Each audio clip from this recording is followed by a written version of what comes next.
Welcome to Bloom Today. We have a really hopeful show for you today. We're going to be talking about how do I cope with hardship when it causes me to lose my dreams.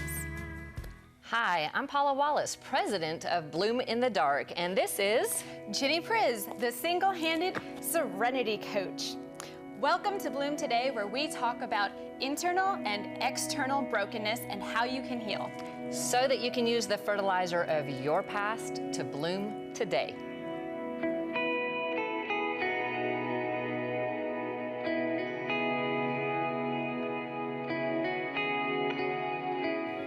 Hey everyone, today we are talking about how do I cope with hardship when it causes me to lose my dreams.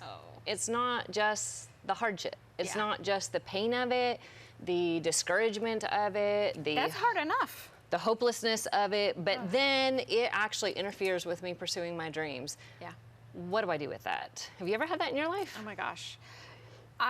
Well, mine is a little different because I was born with restrictions. What? What restrictions? I don't see any restrictions. Yeah, right. What? What's that?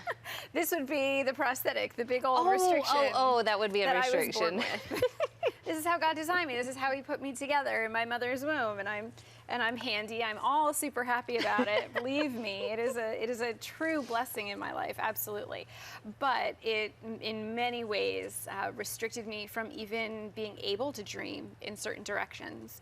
When I was growing up, I was a dancer, and so I was 3 when my mother brought me to my first dance lesson, and she brought me in just to observe, to see if I would like it, and introduce me to it because she always wanted to dance. Mm-hmm. And now that I had this opportunity, she couldn't keep me in my seat. I was just, let's go, I want to dance, I want to move, I gotta go, I gotta do this thing, this looks so cool.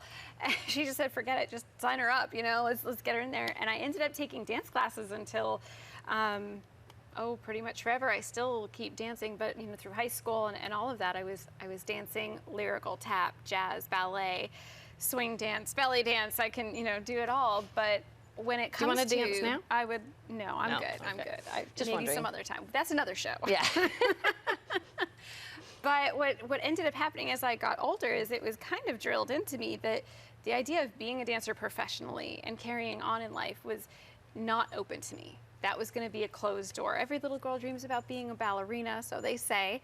Mm-hmm. And I didn't really want to be a ballerina, but I did want to be a dancer, and I toyed with that idea until I realized, modeling and being a ballerina, those are the 2 things that probably require physical perfection to the point where I don't even have an open door for a viewership. No one is even going to see me because I can't extend my arm this way. it doesn't quite work. It doesn't work the same. I tried, but it doesn't work. So can you like do rock climbing and like outdoor sports like that? Thanks, Paula. Sorry. No, I can't do rock climbing, and I don't do pull-ups. Although that is a choice. I know that pull-ups. That's a choice. You could do one-handed. And if I had a special attachment made for the hand, maybe I might do indoor rock climbing. But outdoor rock climbing, it's totally off the table. I'm just not that strong. It's also not really what I want to be doing. But what about musical instruments? Playing an instrument? Yes, let me sit down at the piano. Oh, I know, violin. Right. Absolutely not. No, I could.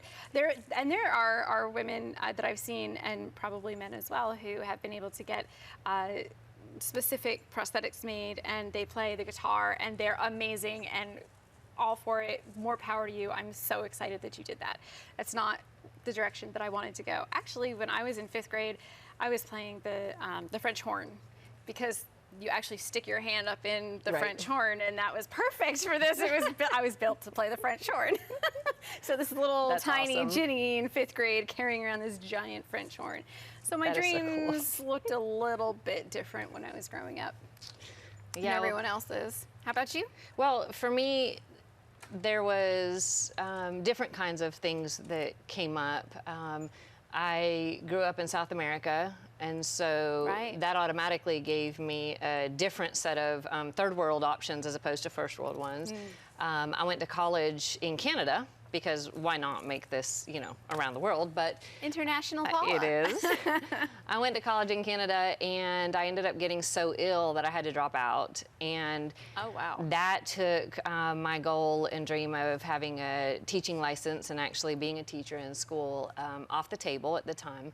Wow. And God had other plans for me, but during that time, I actually realized that there were some specific how-tos in looking for finding hope when you have had dreams specifically taken away, whether it's through illness or how God designed you, Sure. or what country you're in, or the different things that interfere in different ones of our lives where we're like, but I wanted to do and now I can't because this interfered, this stole my dream, this took that away from me. And sometimes it's our own choices, sometimes it's circumstances, sometimes it's illness, sometimes it's just something out of the blue that destroys things like an accident or some kind of damage. And what I realized during that time is that I had 3 options that actually made a big difference in how I handled it, so that I didn't reach that hopeless place that causes a lot of people to commit suicide, to completely give up, to isolate, to not have anything to live for. Right. And the first one was actually reevaluating what God's will was for me. Was the dream I had, for instance, of being a teacher, His best will for me right then? Wow. So when I was healthier and I could go back to school, at that point I had reevaluated, okay, God, where am I in this? And I felt He spoke to me that I was not to pursue that at the time. And instead, I was to start a business in real estate titles. Imagine that, so like teaching, right? Left field, okay. Totally different. My dad had that business and taught it to me. And God was like, this is what I want you to do now. But what's funny is I actually ended up doing a lot of teaching and using the teaching training I had within the industry in a business to teach employees how to teach lawyers about doing real estate title work, to do seminars and things. So it's a different way of using that training. Sure. So He prepared you. He put me on a different path, but I had to stop and kind of reevaluate, okay, God, why? Right. What do you want me to learn or grow or know Right, let me through take a step this? back and look at the bigger picture and Right. put it on the altar, so to speak. Yeah, it Wow, is. that takes courage. It takes a whole lot of Instead courage. of just plow through and I'm gonna knock down the door, you said, no, let's reevaluate and put it back up on the altar. Absolutely. And then the second option was reconsidering. Is there another way to go about that same dream? So I did that in teaching and using those skills within a business setting. Right. So it wasn't a classroom like I had first thought, but that didn't mean that I wasn't using those skills, which I thoroughly enjoyed. And I found out I actually enjoyed it more within a business setting with adults than working with younger children. So God knew what He was doing. It fit me better. And then the third option is actually restructuring. Is there a change I need to make in my plans so that I can go about this same dream in a different way or at a different time? And it's so funny because I wouldn't have thought, for instance, of being on television. Did you? Here we are today. Yeah, but this has become a new opportunity where I get to use things I learned in teaching Right. to actually share truths and principles on television, which is a very different way of walking in the plan that God has for me. And Absolutely. those steps of actually reevaluating and reconsidering and restructuring how and why we do what we do by letting God come in and speak into those places, it's amazing how we can have healing and growth and renewed dreams, sometimes new dreams altogether, sometimes a new timing on a dream that we had before, but where we are giving God the opportunity to show us how there's still hope, there's still life, there's still an opportunity ahead of us. Absolutely. And sometimes we're on the road and we're going and we're thinking, we're set, we got this, we know what's coming next. And then God says, oh, and by the way, there's a left turn ahead. You go, what? What do you mean? There's a turn. Sorry, I know you didn't see it over the hill there, but now we're going this way. And we kind of have to come to terms with the fact that, whether it's outside circumstances or internal or consequences, that He still is in control and knows that He can be working in all circumstances, even when they don't look the way we expected them to. At all. At all. And if you want to delve a little bit more into this topic and really kind of sink your teeth into it, spend some time here and marinate and come to the Lord with this. We've got a coaching tool that you can download on our website, bloomtodaytv.com. And I'm excited because I think this one is going to be really helpful for you, especially if you're in a period where you're not sure where your dreams are, where you're going to go from here. And I think somebody sent me a message that kind of encouraged me when it comes to what Bloom in the Dark is doing and what Bloom Today is doing. And very cool. They said, God showed me through the workings of your book, which of course they're talking about the Bloom in the Dark book. Bloom in the Dark.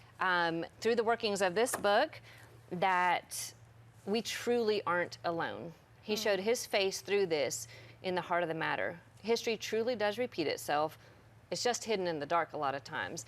Oof. And that leaves us feeling alone and vulnerable, which is why we have that book for free on the website, so anybody can actually go download it, read through, and feel less alone in your place of brokenness, because you get to actually share some of our testimonies, live through it with us, not just the broken part that's raw and real, but the healing and redemption that changes everything. It's all in there. At which our guest today is going to be I'm able so to talk excited. to us a little bit more about this idea of when your dreams seem completely lost, what do you do and how do you find hope in that place? So I would love to introduce to you a resilient songwriter and mother of 3 boys who says, dreams that won't fade are meant to be pursued. McKenna Heydrich, would you please come on in and join us? Can you give her a hand while I get her chair I can for her? do that. McKenna, here's a hand. And a hug. And a hug. Absolutely. Yes. Thank you for joining us. Thank you for having me. I'm so glad to be here. Awesome. Yes. Love this. All black and sexy. Hey, this is and me. Beautiful. And beautiful. Absolutely. Thank you for coming in and sharing with us a little bit. Yes. And I'm so excited because I got to watch your video for your song, Just Keep Living. Yes. And it made me cry. Me too. Yeah.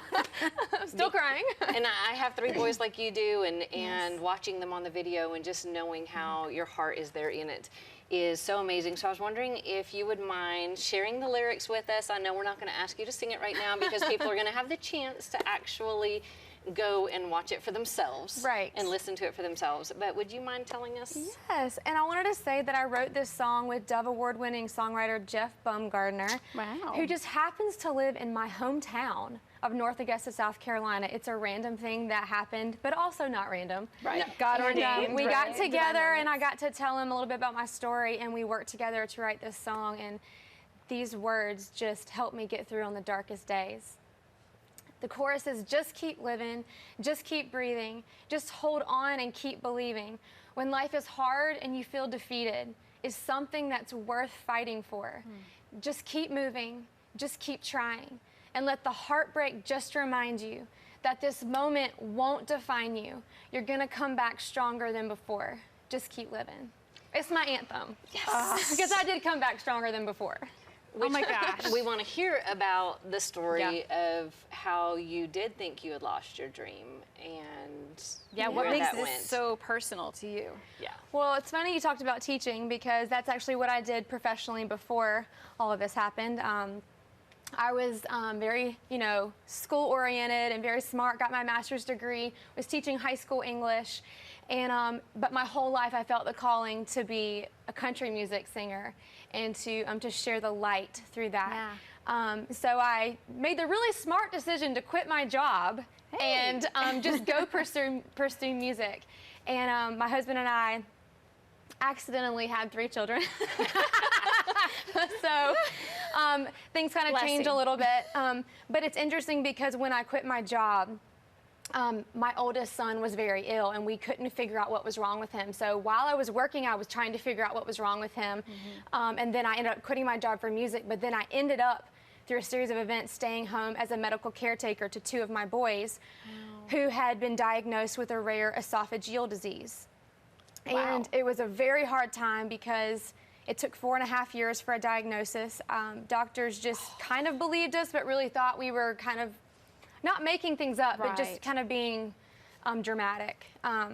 But we almost lost my oldest son 2 times. I remember finding him in his crib, completely unresponsive, laying in his own throw up, and his eyes rolled back in his head. I remember also holding him one time when he wasn't breathing, and I was 9 months pregnant, and he was rolling horizontally trying to catch his breath, and I had the dispatch telling me what to do, and the ambulance was on the way.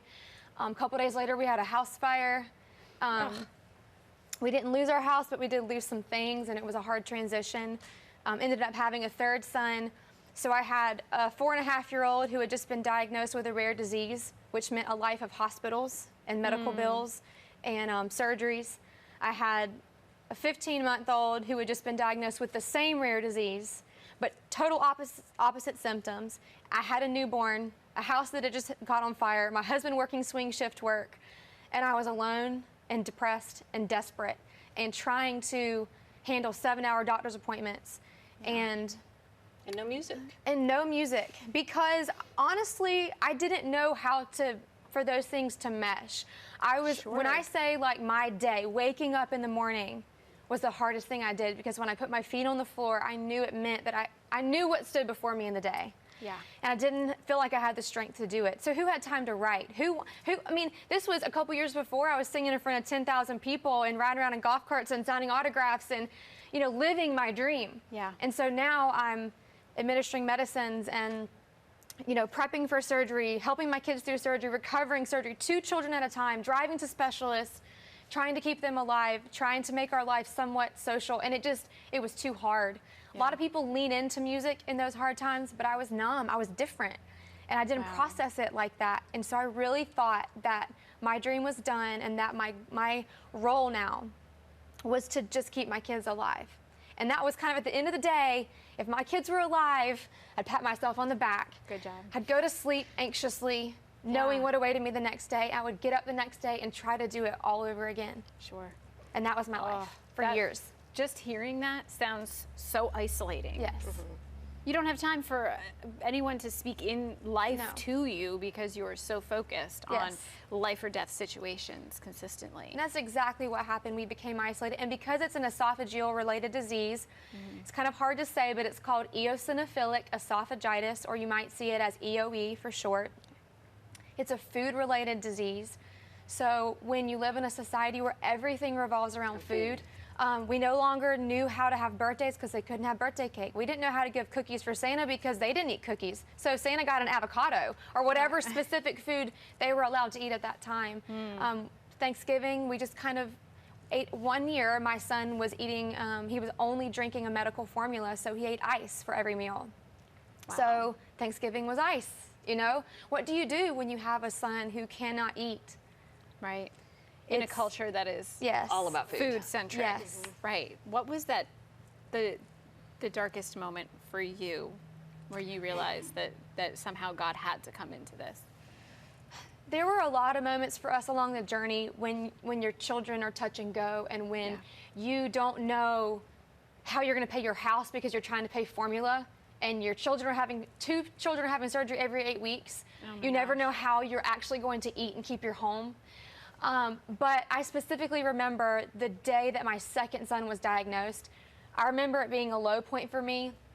And actually the song Just Keep Living was written about that specific day. So when it talks about me being on my front porch in the song, that I was on my front porch when the doctor called with the results. And I remember feeling hopeless because we had just gone down that road with my older son, and I knew what his life was like, and I knew how much it had changed our life, and I knew what it meant if you live with a chronic illness for the rest of your life, something that it can only go away if God chooses to miraculously heal you, which I believe he can do and will if he wants to. Yes, amen. But I remember going, and now we have to do this times 2. How this child, how is his second, and then I started fearing for my third child, is this genetic? Are we going to be doing this with all 3 of our children? Sure. So that was just a low place for me, because it was a reality of our life, feeling like it was never going to change. Right. So then the question is, because I know your story right now is not there. It's not.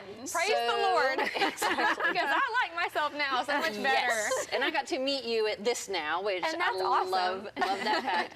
But where did you see hope start coming into your story when it comes to your dreams? Well, this is where I need to give a shout out to my husband, my high school sweetheart. We've been married 11 years. And I think it's so interesting that we were high school sweethearts because God started that story a long time ago. He saw me when I was playing festivals in my hometown for 4 people. He saw me sing in church my whole life. And so he was there for that, you know? I introduced him to music. He went to his first concert with me. And he knew that I was a different person. He knew that the disease changed me. But he knew that what was missing. And I didn't have the courage to stand up and figure out what was missing. He knew it was music. So he spoke a lot of truth and love in my life and basically told me I wasn't living in purpose and that God created me with a talent and I was wasting it. So now that means, because I know you've had this high-speed journey since then with lots and lots of faith and lots of asking God and lots of recalibrating, that have gotten you actually here to Franklin and to music in a whole new way. But we want to hear about the charity that you actually are supporting that has to do with some of the brokenness that your kids have experienced with their health. Because AppFed? Yes. Yes. Okay.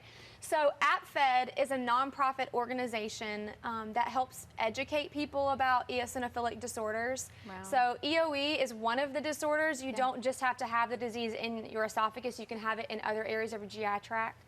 And so it's just kind of my mission to bring light to that organization so that people can be directed there. My hope is that other people who might be struggling with this disease can get diagnosed a lot sooner than us because we struggled for 4.5 years and almost lost our son a couple of times to things that we shouldn't have lost him over, or had that if you'd known. Right, if we'd known. And so I just want people to be directed to this appfed.org because they're so great about educating people about how to get diagnosed and how to support people that need the support. Love that. That is so huge. Please go check them out. And I love this, that Just Keep Living. Thank you for sharing your story, and that this is so much a part of your story, and that place of hopelessness, and then how hope and healing comes in when God just shines a light on that. So thank you. And you have brought a CD today as well. Yes.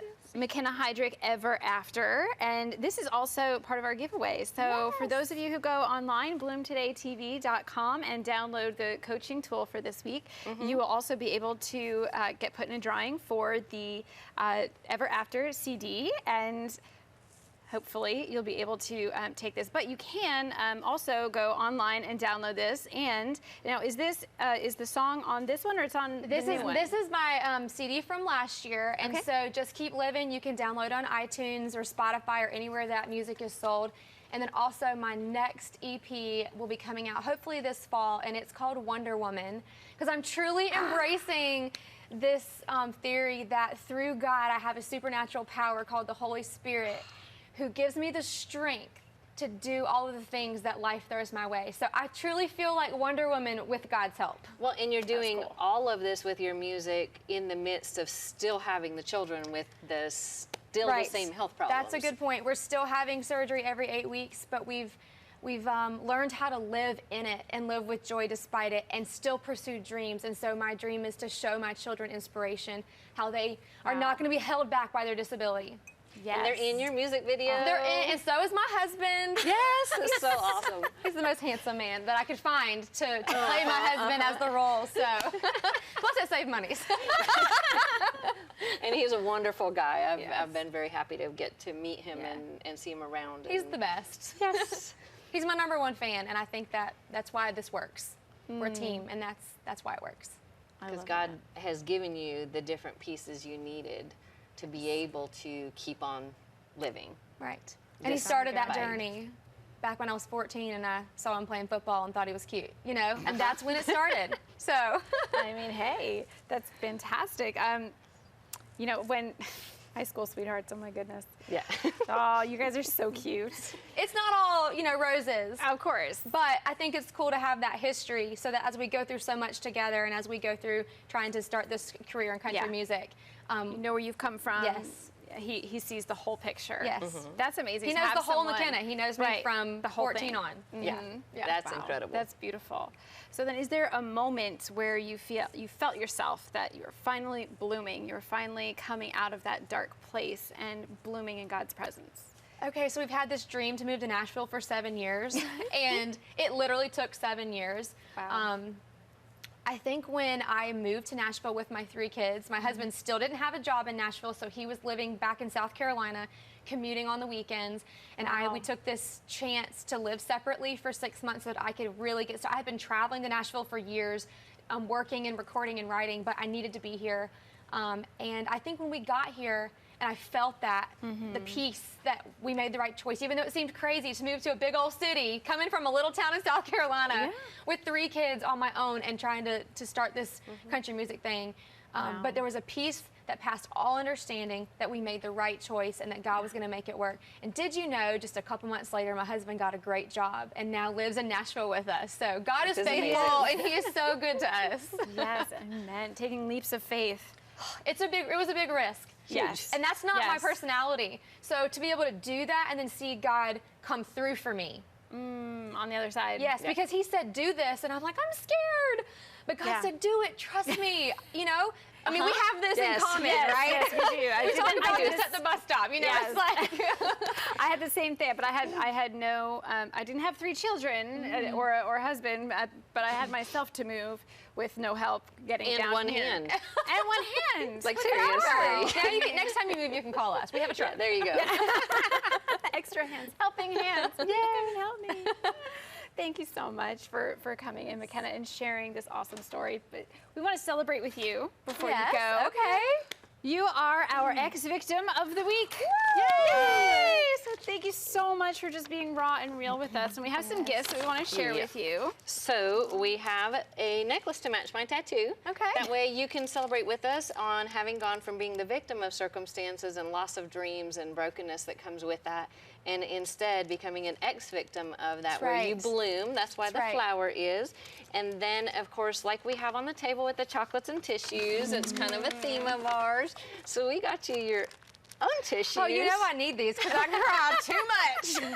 And you get your own little box of chocolates. And Thank you so much. that way you have the chance to think of us and join us in all of these parts where we're taking the brokenness, the things that tell us that we're a victim of circumstances, of behaviors, of abuse, or of whatever it is, and that's going to destroy us, and we don't Right. get to thrive and live our Right. dreams and whatever. And instead, we get to look at it and go, oh, no, no, no. I'm an ex-victim of all that mess, and I'm no trusting longer God. no longer in that brokenness, no longer in depression, no longer letting disease define our lives.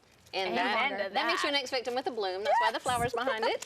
And so we just wanted to give you this as our little thank you you for so coming much. on here and helping give hope to other people, because our discussion on the show, our pieces are actually looking at the brokenness of the past, actually going there so you can use the fertilizer that is Fertilizer. actually Gosh, there's so in much our past. fertilizer in the past, isn't there? so that we can use that fertilizer to actually bloom today. A free PDF copy of the Bloom in the Dark book and a full list of Bloom Today's coaching tools can be found on bloomtodaytv.com. Then visit Bloom Today's Facebook group for deeper conversation.